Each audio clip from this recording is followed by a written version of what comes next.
Welcome in to Daily Faceoff Live, your go-to source for everything hockey. Live every weekday at noon Eastern.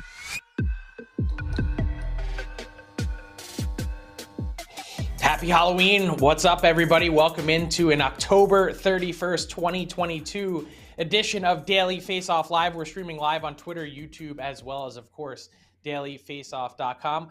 Mike, happy Halloween. What's going on? What's your costume?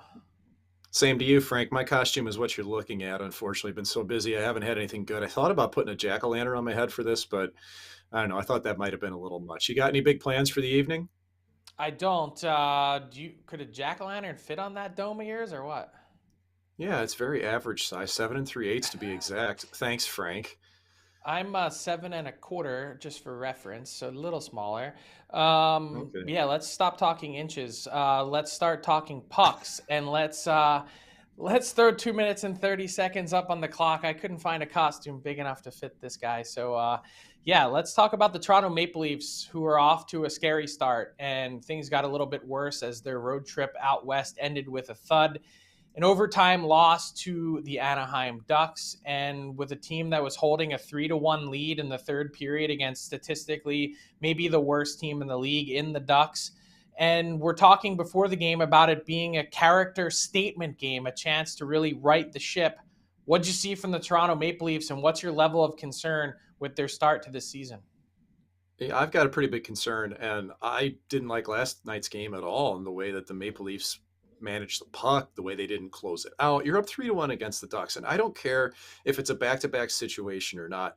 When you've lost 3 straight games in a row, like the Toronto Maple Leafs had going into yesterday's game with Anaheim, and you have a lead like 3-1 going into third, and then you try to give it away. Like, it was 4-3 Anaheim until they had a goal called back.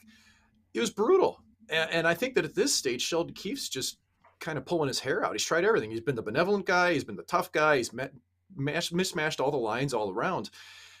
I'm not sure where they go right now, Frank, because they're a little beat up, but man, they don't have the drive to win these games. They don't have the mentality right now, it feels like, and their top lines aren't getting it done. Like Matthews, Tavares, they have 1 goal 5-on-5 this year combined between the two of them. That's not going to win the Maple Leafs hockey games. And then the elephant in the room is that Eric Shalgren hasn't won a game yet. Matt Murray hasn't when he played. The only goalie that's won's been Samsonov. And you look at the wraparound goal last night, man, like they're not getting the goaltending to win these tight games either.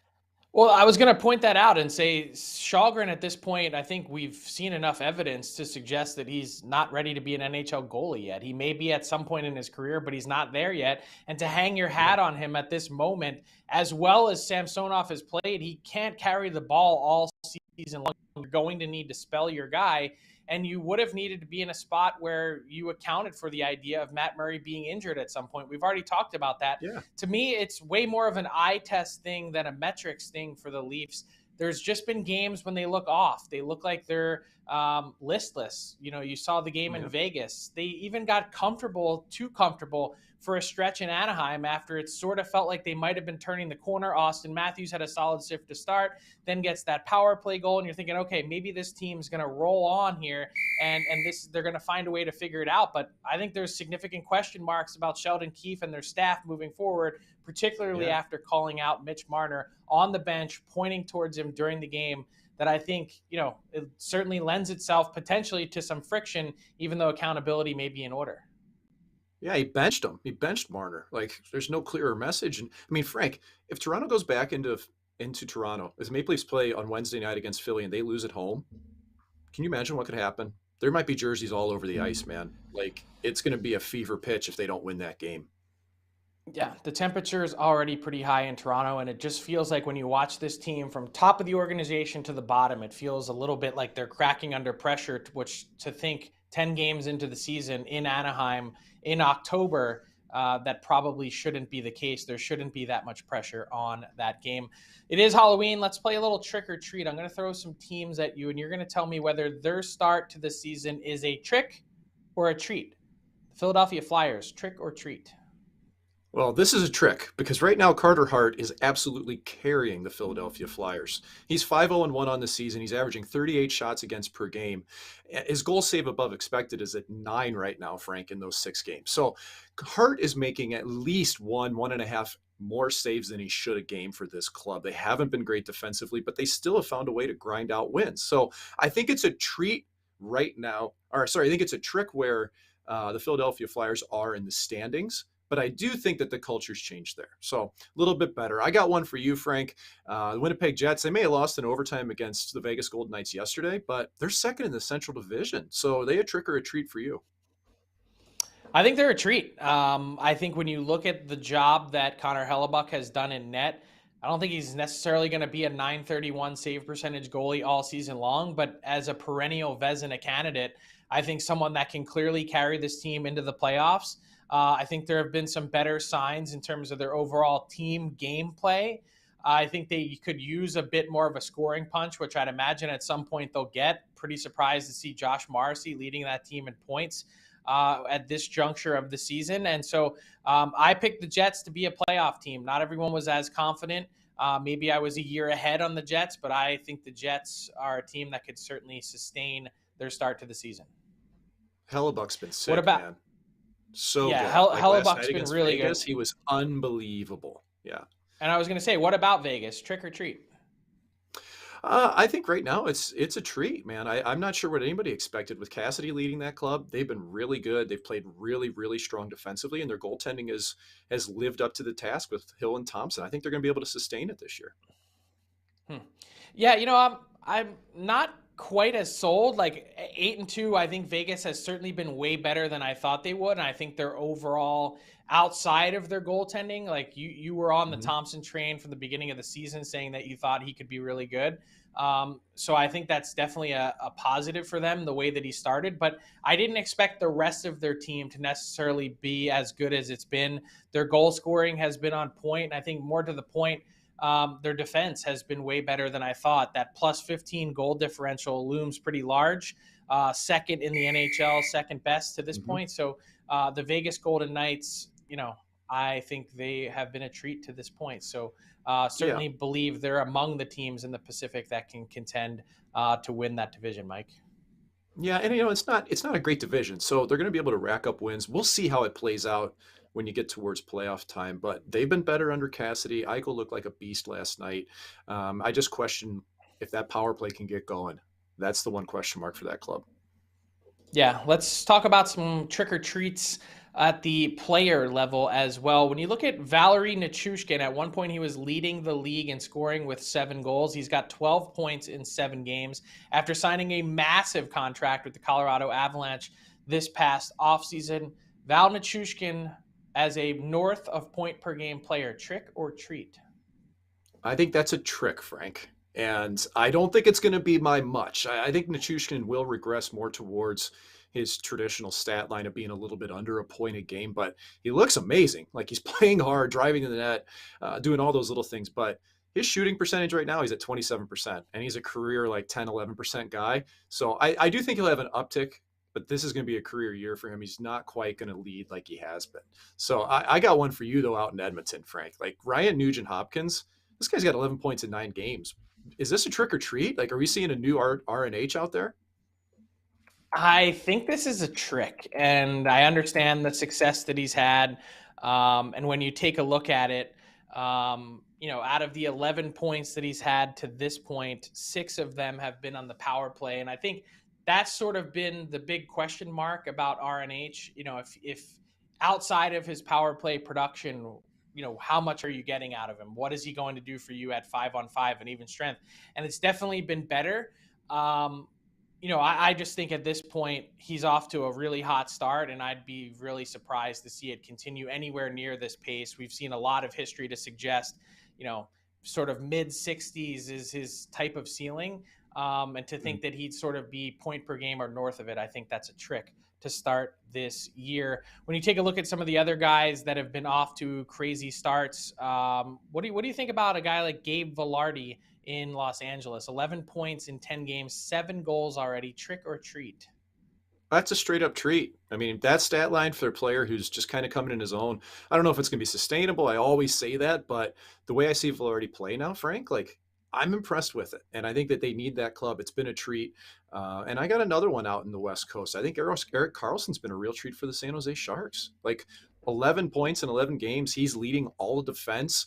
And here's the thing, he's playing number 1 minutes unquestionably. That didn't happen with Brent Burns taking up air out there. That's always been when Carlson's been at his best. And listen, you're not going to get the most defensive player, but you're going to get somebody who can really skate when he has that puck. We've seen more of that from Carlson. I think it's been a treat for the San Jose fans this year.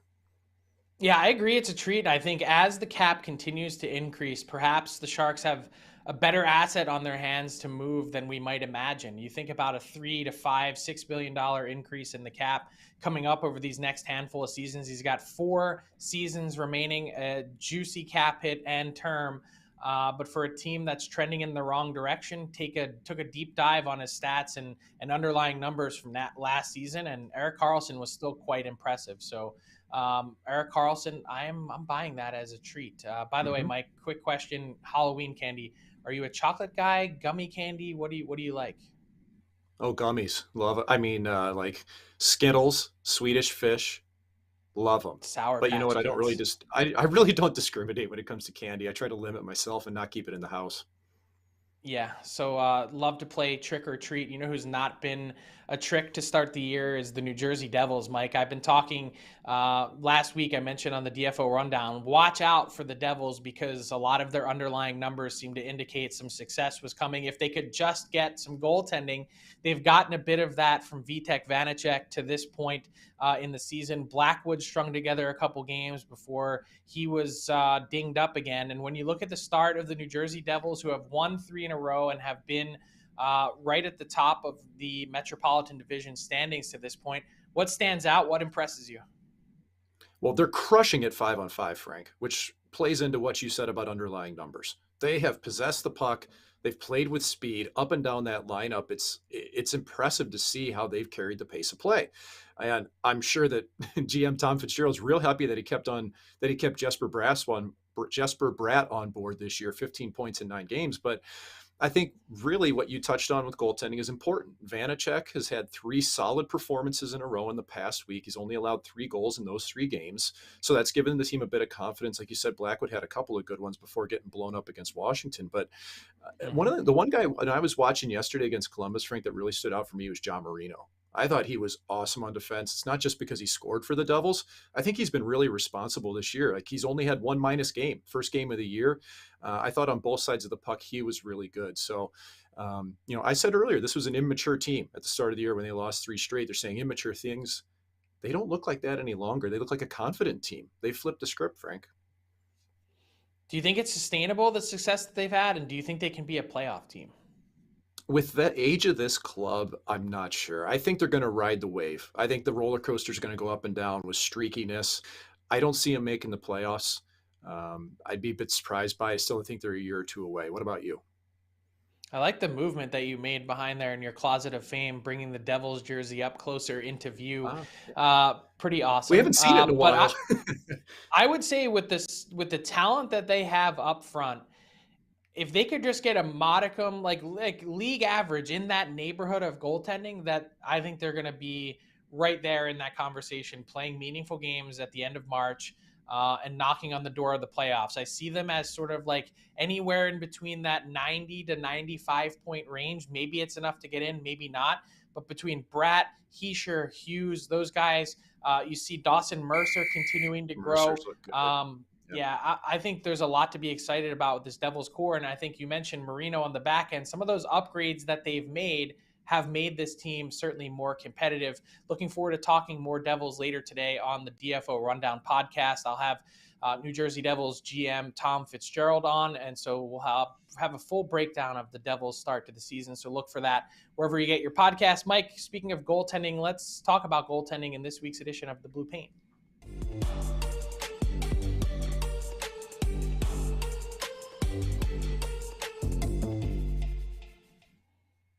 All right, Mike, it's time for some goaltending talk with the Blue Paint delivered by DoorDash. You see Stuart Skinner make the start for the Edmonton Oilers in the Battle of Alberta on Saturday night. Skinner's numbers have been off the charts good this season to start for the Oilers. What does that say about the future of the Oilers crease moving forward with Jack Campbell in the first year of a 5x5 deal? Well, head coach Jay Woodcroft hinted that this was just Feeling like we need to give Skinner the opportunity to play this game, keep both guys fresh, get them in the Battle of Alberta. I think there was a little bit more to that. I don't think it was just keeping both goaltenders fresh. I think that Campbell has struggled a little bit at the start of the year. He's allowed goals from distance. 5 of 6 games, he's allowed 3 or more. Like, you just need an extra save in these games. Now, his record's still fine. He's 4-2, but it's not quite there yet. I think that Campbell's still finding his footing as an Edmonton Oiler. And frankly, Stuart Skinner's just been so good that he deserved that start against Calgary. Skinner played the front half of the back-to-back against St. Louis. The team played Chicago the next night. Skinner was outstanding against St. Louis. Post a shutout, they go to Chicago, and Campbell allows 5. So I think that right now what you're seeing is Skinner is still going to play a bigger role than most people realize this year. I think Campbell has plenty of runway left because the team's still winning, Frank. But I think if you're Jay Woodcroft, you look at your goalies and you're like, whoever deserves to play needs to hop in this net. I don't think he wants to give a free pass to Campbell just because of his contract. I think he does want both goaltenders to play. I think they also know that Campbell's ceiling is mega high. He can be a top goalie, but he's still kind of finding his footing there. So I think this plays out that Campbell eventually ends up gaining that net, but he's really going to have to earn it. That's, music to the ears of Oilers fans who have basically been clamoring for a meritocracy and more minutes from Skinner for the last little while. They were unsure why he didn't play more last season. Let's talk about the Columbus Blue Jackets. They're carrying up the rear of the Eastern Conference. They're in last place. It's been a tough start for them. It's also been a tough start in net for Elvis Merzlikins. He's allowed 17 goals to this point this season. Is there something off in his game? Yeah, it's those last 3 games he's allowed a big pile of goals. And right now, like, I've been in his shoes on a team that really struggles. It's tough to skate out on the ice knowing that you're facing an uphill battle, but it's easy to try too hard.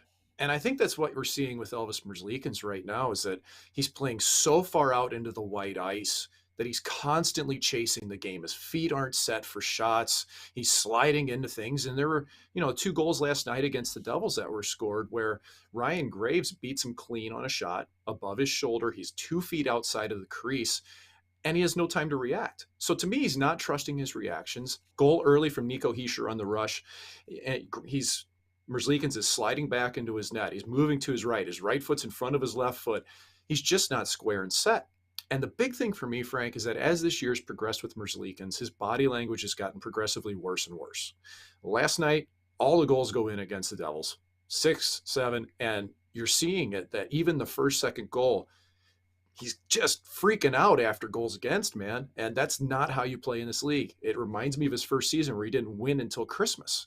You got to find a way to be level-headed in the NHL. And I think right now Merzlikins is just trying so hard that he's overcompensating and he's making his life difficult in the crease. Speaking of level-headed, that's been the approach for Marc-Andre Fleury after a couple tough starts to the year. He's now rebounded and he picked up his 62nd career shootout win over the weekend, which puts him in first all-time. Aside from being uber competitive, and you see the videos of him practicing the shootout a lot in practice and going up against some of the best talent in the league going back to his time in Pittsburgh, what's made him so good in the shootout? Fleury's got a couple things that play into his game. The first is that he is pretty free form. Frank, he's a guy that he can play the technical style of the game when he needs to, but ultimately his brain and his creativity can take over when called upon. And I think that makes him a little bit unpredictable. Players come in and they don't know if Fleury's going to hit him with the big poke check or if he's going to stack the pads or if he's just going to simply rotate and butterfly to his post. He's got a lot of tools in his toolbox. And that unpredictableness for the shooter makes it a little bit more difficult because shooters tend to overthink everything when they face a goalie. They don't just stick to their best move. They try to beat the goalie with what they think will work on him. That puts the advantage in Fleury's hands. He's incredibly flexible. He's explosive. He can get to pucks that a lot of goaltenders can't just purely on the way that he's built. But I think at this age, he reads the game so well, and he's got all those different things that he can do. And I'll throw a little bit of numbers here. I mean, he's stopped 74% of attempts in shootouts. 99 games, Frank. He's won 62 of 99 games. Now, compare that with, let's say, Jonathan Quick. He's been in 91 shootouts and stopped 68%. He's won 49 of 91. Like, you're looking at 10 or 15 points that Fleury's gained extra for his team over the years in the shootout just because of his ability. So it's pretty cool. I mean, now he's the shootout king in the NHL. Of course, when it came in during the 2005-06 season, we've only seen goaltenders since then. But look at the names, man. Fleury, Lundqvist, Miller, Luongo, Quick. pretty impressive list for Fleury to be at the top of. The Shootout King, a pretty cool title to add to what seems to be a Hockey Hall of Fame resume. That'll do it for this week's edition of the Blue Paint. Thanks to Mike for the analysis and information. This segment has been delivered by DoorDash. See the promo code there at the bottom of your screen. Game Day 25 gets you 25% off and free delivery on your first order. All your favorites and more delivered right to your door by DoorDash.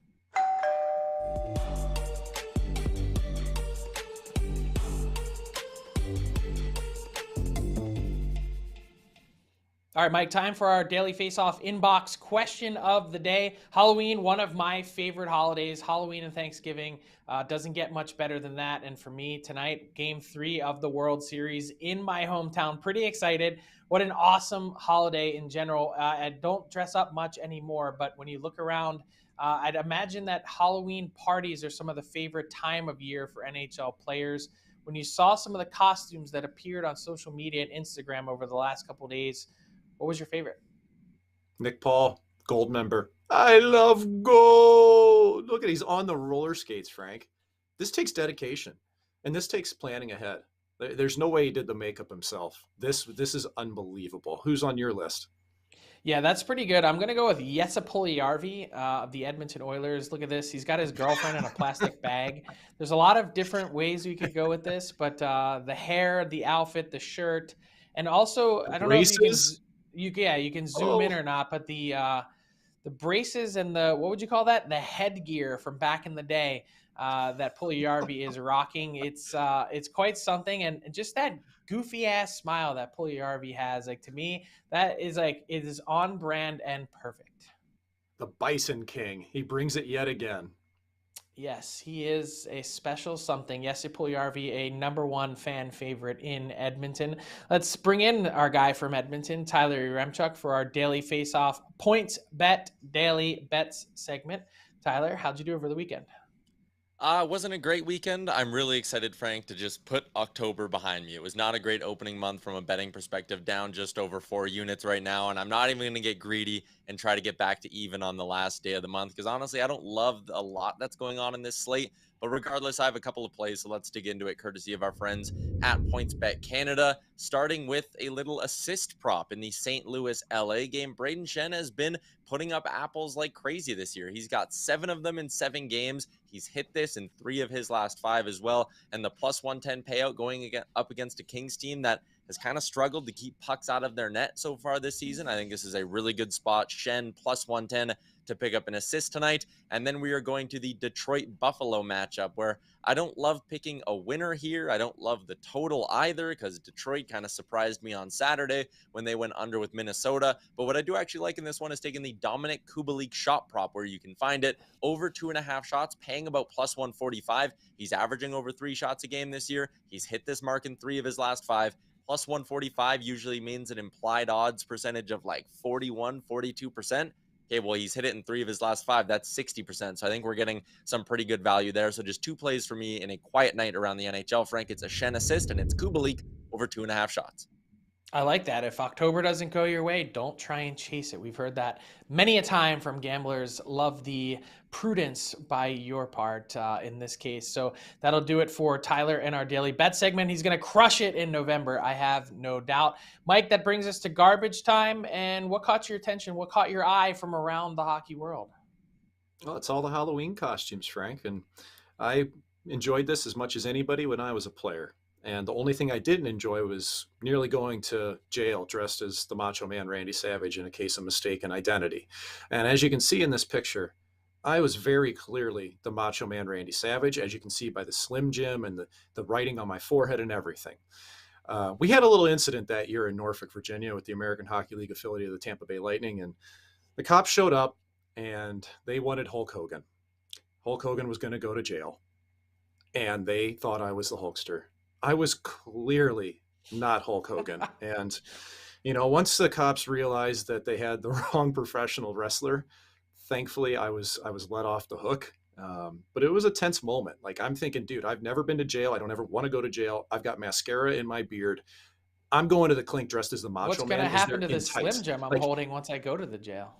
Is there any worse way to go to jail Like, honestly, I couldn't think of one in the moment. So it's funny thinking back on it now. It's one of my favorite stories. And you know what? I'll probably tell the exact same story next year. So that's it. That's my Halloween. That's the greatest. But you didn't shed any light on why they wanted Hulk Hogan. What did Hulk Hogan do? Well, some of the guys got a little out of hand and they were throwing beers off the roof of this building we were partying at. And one of them nearly hit a cop car. And so that was frowned upon. It was actually, they walked in and they go, we want the Hulk, we want Hulk Hogan, we want the Marshmallow Man, and we want the Giant Baby. And they managed to find the Marshmallow Man and the Giant Baby real easily. But the Hulkster was a little bit lost. And the Pirate was on the periphery, but Pirate also got let off the hook. Hey, well, you ultimately got off the hook. I mean, you didn't even launch any beers as projectiles as cop cars. So why should Macho Man be punished? That's the way I feel. Love Halloween, as I mentioned. Safe trick-or-treating to you and your family, and to everyone out there watching and listening. That'll do it for today's edition of Daily Faceoff Live.